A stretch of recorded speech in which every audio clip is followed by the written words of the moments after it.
श्री कृष्ण गोविंद हरि मुरारी।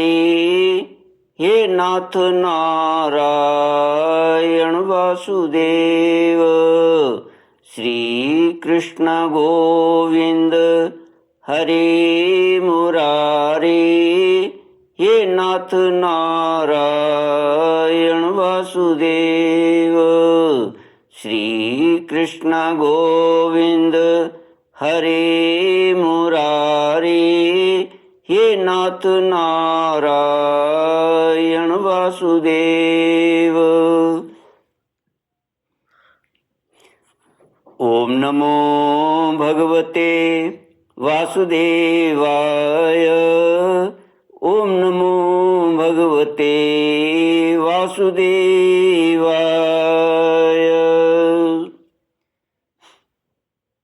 कृष्णाय वासुदेवाय हरये परमात्मने प्रणतक्लेशनाशाय गोविन्दाय नमो नमः। सच्चिदानन्दरूपाय विश्वोत्पत्त्यादिहेतवे तापत्रयविनाशाय श्रीकृष्णाय वयं नमः।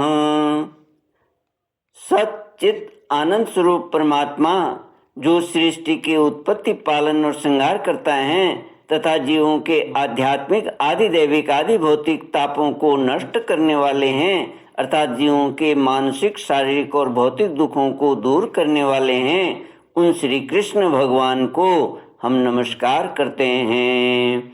श्री कृष्ण गोविंद हरे मुरारे। हे नाथ नारायण वासुदेव।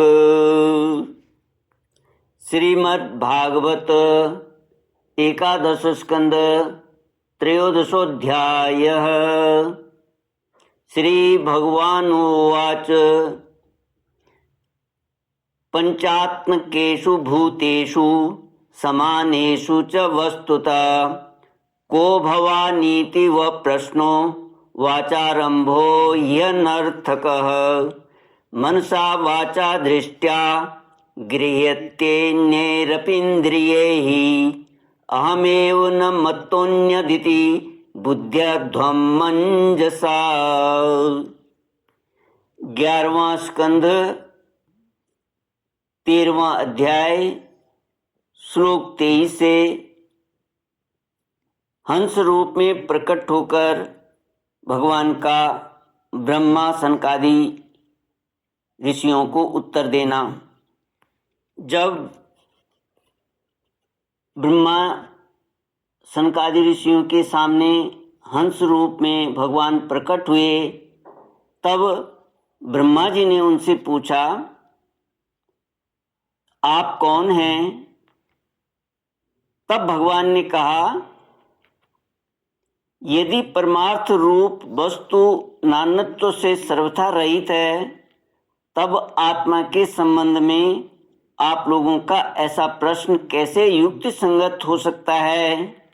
अथवा मैं यदि उत्तर देने के लिए बोलूं भी तो किस जाति, गुण, क्रिया और संबंध आदि का आश्रय लेकर उत्तर दूं?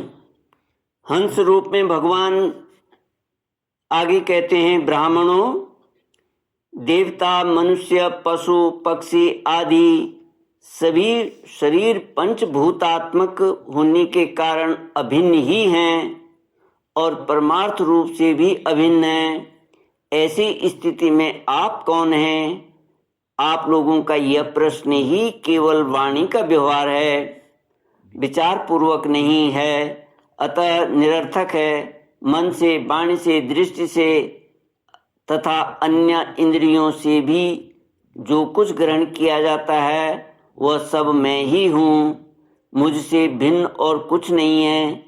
यह सिद्धांत आप लोग तत्व विचार के द्वारा समझ लीजिए।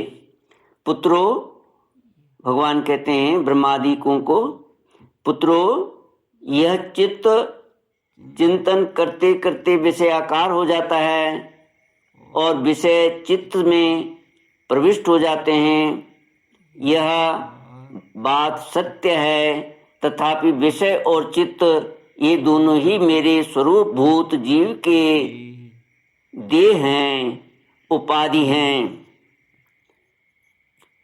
अर्थात आत्मा का चित्त और विषय के साथ कोई संबंध ही नहीं है। इसलिए बार बार विषयों का सेवन करते रहने से जो चित्त विषयों में आसक्त हो गया है और विषय भी चित्त में प्रविष्ट हो गए हैं, इन दोनों को अपने वास्तविक से अभिन्न मुझ परमात्मा का साक्षात्कार करके त्याग देना चाहिए। जागृत, स्वप्न और सुषुप्ति ये तीनों अवस्थाएं सत्वादि गुणों के अनुसार होती हैं और बुद्धि की वृत्तियां हैं, सच्चिदानंद का स्वभाव नहीं। इन वृत्तियों का साक्षी होने के कारण जीव उनसे विलक्षण है। यह सिद्धांत श्रुति, युक्ति और अनुभूति से युक्त है, क्योंकि बुद्धि वृत्तियों के द्वारा होने वाला यह बंधन भी आत्मा में त्रिगुणमयी वृत्तियों का दान करता है। इसलिए तीनों अवस्थाओं से विलक्षण और उनमें अनुगत मुझ तुरीय तत्व में स्थित होकर इस बुद्धि के बंधन का त्याग कर दे। तब विषय और चित्त दोनों का युगपत त्याग हो जाता है। यह बंधन अहंकार की ही रचना है और यही आत्मा के परिपूर्णतम सत्य, अखंड ज्ञान और परमानंद स्वरूप को छिपा देता है। इस बात को जानकर विरक्त हो जाए और अपनी तीन अवस्थाओं में अनुगत तुरीय रूप में होकर संसार की चिंता को छोड़ दे। जब तक पुरुष की भिन्न भिन्न पदार्थों में सत्यत्व बुद्धि, अहम बुद्धि और मम बुद्धि युक्तियों के द्वारा निवृत्त नहीं हो जाती, तब तक वह अज्ञानी यद्यपि जागता है तथापि सोता हुआ सा रहता है। जैसे स्वप्नावस्था में जान पड़ता है कि मैं जाग रहा हूँ, आत्मा से अन्य देह आदि प्रतीयमान नाम रूपात्मक प्रपंच का कुछ भी अस्तित्व नहीं है। इसलिए उनके कारण होने वाले वर्णाश्रम आदि भेद, स्वर्ग आदि फल और उनके कारणभूत कर्म, ये सब के सब इस आत्मा के लिए वैसे ही मिथ्या हैं जैसे स्वप्नदर्शी पुरुष के द्वारा देखे हुए सब के सब पदार्थ। जो जागृत अवस्था में समस्त इंद्रियों के द्वारा बाहर दिखने वाले संपूर्ण क्षण भंगुर पदार्थों को अनुभव करता है और स्वप्नावस्था में हृदय में ही जागृत में देखे हुए पदार्थों के समान ही वासना में विषयों का अनुभव करता है और सुषुप्ति अवस्था में उन सब विषयों को समेटकर उनके लय को भी अनुभव करता है, वह एक ही है। जागृत अवस्था के इंद्रिय, स्वप्नावस्था के मन और सुषुप्ति की संस्कारवती बुद्धि का भी वही स्वामी है, क्योंकि वह त्रिगुणमयी तीनों अवस्थाओं का साक्षी है।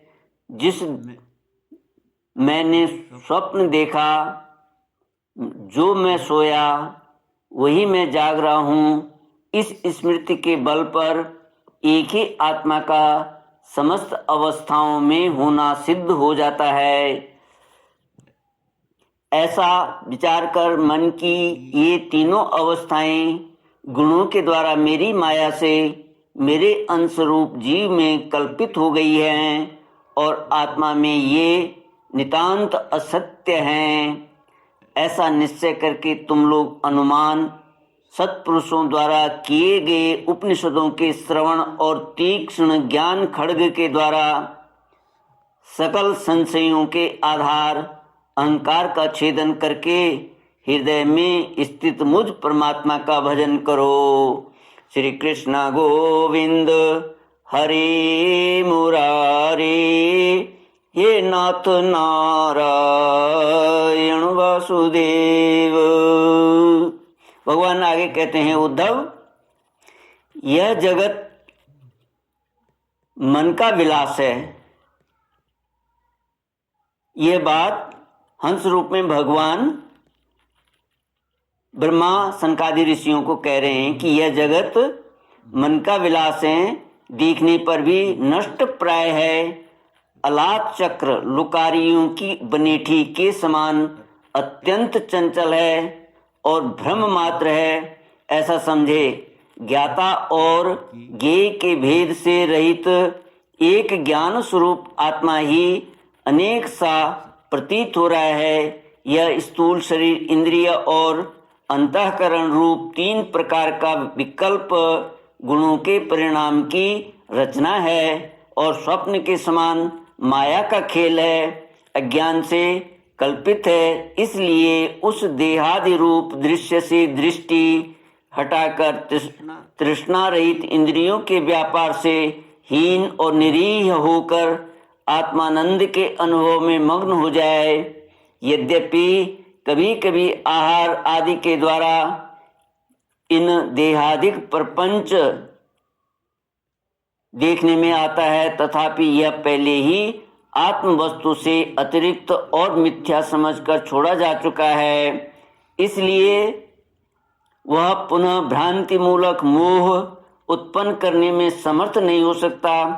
देह पात पर्यंत केवल संस्कार मात्र उसकी प्रतीति होती है। जैसे मदिरा पीकर उन्मत्त पुरुष यह नहीं देखता कि मेरे द्वारा पहना हुआ वस्त्र शरीर पर है या गिर गया है, वैसे ही सिद्ध पुरुष जिस शरीर से उसने अपने स्वरूप का साक्षात्कार किया है वह प्रारब्धवश खड़ा है, बैठा है या दैववश कहीं गया या आया है, नश्वर शरीर संबंधी चालता। प्राण और इंद्रियों के साथ यह शरीर भी प्रारब्ध के अधीन है। इसलिए अपने आरंभक बनाने वाले कर्म जब तक हैं तब तक उनकी प्रतीक्षा करता ही रहता है, परंतु आत्म वस्तु का साक्षात्कार करने वाला तथा समाधि पर्यंत योग में आरूढ़ पुरुष स्त्री पुत्र धन आदि प्रपंच के सहित उस शरीर को फिर कभी स्वीकार नहीं करता, अपना नहीं मानता। जैसे जगा हुआ पुरुष स्वप्नावस्था के शरीर आदि को सनकादि ऋषियों, मैंने तुमसे जो कुछ कहा है वह सांख्य और योग दोनों का गोपनीय रहस्य है। मैं स्वयं भगवान हूँ, तुम लोगों को तत्व ज्ञान का उपदेश करने के लिए ही यहाँ आया हूँ, ऐसा समझो। विप्रवरो, मैं योग सांख्य सत्य ऋत मधुर भाषण तेज श्री कीर्ति और दम इंद्रिय निग्रह इन सब का परम गति परम अधिष्ठान हूँ। मैं समस्त गुणों से रहित हूँ और किसी की अपेक्षा नहीं रखता, फिर भी साम्य असंगता आदि सभी गुण मेरा ही सेवन करते हैं, मुझ में ही प्रतिष्ठित हैं, क्योंकि मैं सबका हितैषी सुहृद प्रियतम और आत्मा हूँ। सच पूछो तो उन्हें गुण कहना भी ठीक नहीं है, क्योंकि वे सत्वादि गुणों के परिणाम नहीं है और नित्य हैं। प्रिय उद्धव, इस प्रकार मैंने सनकादि मुनियों के संशय मिटा दिए। उन्होंने परम भक्ति से मेरी पूजा की और स्थितियों द्वारा मेरी महिमा का गान किया। जब उन परम ऋषियों ने भली भांति मेरी पूजा और स्तुति कर ली, तब मैं ब्रह्मा जी के सामने ही अदृश्य होकर अपने धामों में लौट आया। श्री कृष्ण गोविंद हरे मुरारे, हे नाथ नारायण वासुदेव। इति श्रीमद्भागवते महापुराणे पारमहंस्यां संहितायां एकादश स्कंदे त्रयोदशोऽध्यायः। ओम पूर्णमद पूर्णमिदं पूर्णात् पूर्णमुदच्यते पूर्णस्य पूर्णमादाय पूर्णमेवावशिष्यते। ओम शांति शांति शांति। हरि ओम। श्री गुरुभ्यो नमः। हरि ओम।